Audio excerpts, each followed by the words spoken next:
Hello there and welcome to the channel. I'm Terence Maguana and today we're going to look at Frankenhooker from 1990. Bioelectrical scientist Jeffrey Franken is left devastated by the death of his fiancée Elizabeth. Soon Jeffrey plots to resurrect his lost love by harvesting the body parts of New York prostitutes to bring his darling Elizabeth back to life with unexpected consequences. This movie was requested by fellow YouTuber Matthew Binnie Vhs Video World and More. A channel that I've binged on many occasions. It is such an excellent channel. As someone who loves videotape like I do and just gets nostalgic for those 80s and 90s days where I just loved going to the video store, this channel is just perfect for me. And if you feel that way about videotape and you just remember how wonderful it was to visit those places, then I guarantee you're going to really love this channel. I'll leave a link at the bottom. Subscribe, like, it's going to be absolutely fantastic. Now just last week, after I completed my 31 days of horror, I went to Matthew's channel and I saw the trailer for Frankenhooker and I was like, Frankenhooker, I've never seen that film, but I remember seeing the trailer. I remember seeing the poster when I was about 11 or 12 at the time, and it just struck me as one of those sort of great cult horror comedies that I just love. I love a good horror comedy, and I remember the trailer just being hilarious, and so was the poster. Just the idea of Frankenstein's monster being a prostitute, I just found that as being so silly but fun. I'm just going to cut to the chase here and say that Frankenhooker was a minor disappointment for me. I wouldn't say it was a terrible film. It was nowhere as bad as the Hollywood Chainsaw Hookers that I reviewed last month, but it was a disappointment considering that the advertisements, the poster, the trailer really pushed for the Frankenstein's monster being the sort of main focus of this film. It is very silly. It has a very sort of bright, colourful, silly charm to it, and I was raring to go. I was just like, right, this movie seems like my cup of tea. It's weird, it's daft, it's silly.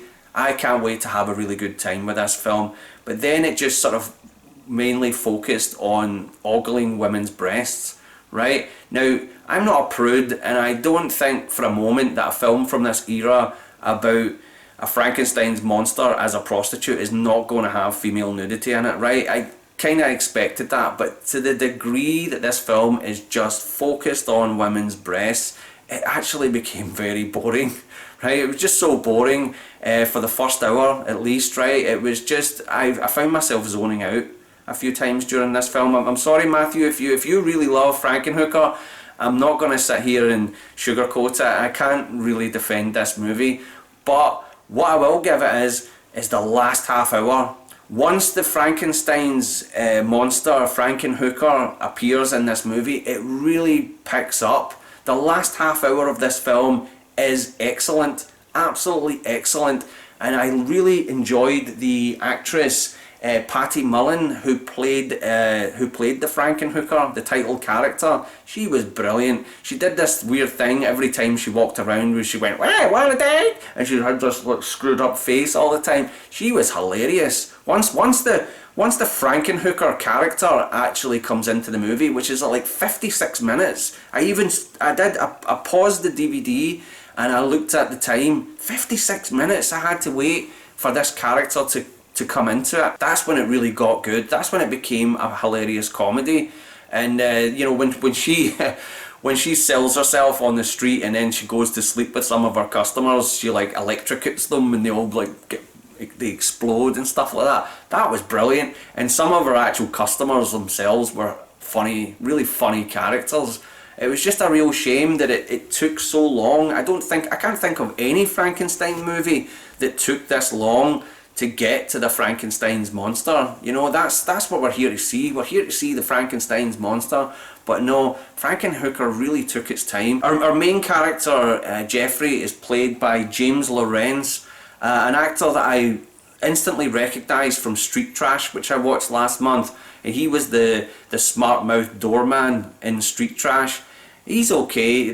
You know, it's just he is just a sort of wishy-washy character. He doesn't really have much depth, right? And I'm not expecting depth from this film. I'm expecting laughs, I'm expecting some splattery moments, and it does have the occasional good joke in the first hour. There were some good splattery moments. There was a scene in it with where Jeffrey has developed this super crack cocaine that all the prostitutes all munch on and they all start to explode. That was kind of entertaining. And there's a part where there's like these sort of mutant hybrid people that he's got all stitched up as well. That was interesting as well. Nice rubbery, slimy effects in it. They were just too few and far between. But the moments with the Frankenhooker character, that was the movie I wanted to see. That was the movie that I was interested in the first place when I saw that poster, when I saw that video cover, and when I saw that trailer. And if you were really wanting to watch this movie, I would recommend just skipping that first 56 minutes. Skip the first 56 minutes until the Frankenhooker character comes in, and the rest of it is really good. It's really enjoyable. I particularly love the way it ends. It ends on a really it's got a really funny ending as well. I really enjoyed that last half hour. So it all wasn't lost. I wouldn't say that Frankenhooker was a bad film, but I just wish that it was, I would just say it was a sort of mediocre movie. It was, that last half hour really saved it for me, but the first hour I was just bored, just absolutely bored. But you know, Matthew, it's not your fault. I chose, I know that you didn't necessarily recommend Frankenhooker. I chose to do Frankenhooker looking at one of your videos, right? So I kind of strong-armed you into requesting Frankenhooker. So Matthew, I'm sure you've got much better taste than this movie. That was just my dumb move, right? Yeah, I'm hopeful that the next request that I get, and I try not to, you know, don't be scared to give me a request, right? If I don't like your movie, you know, agree to disagree, all of that jazz, right? Doesn't mean I'm right, okay?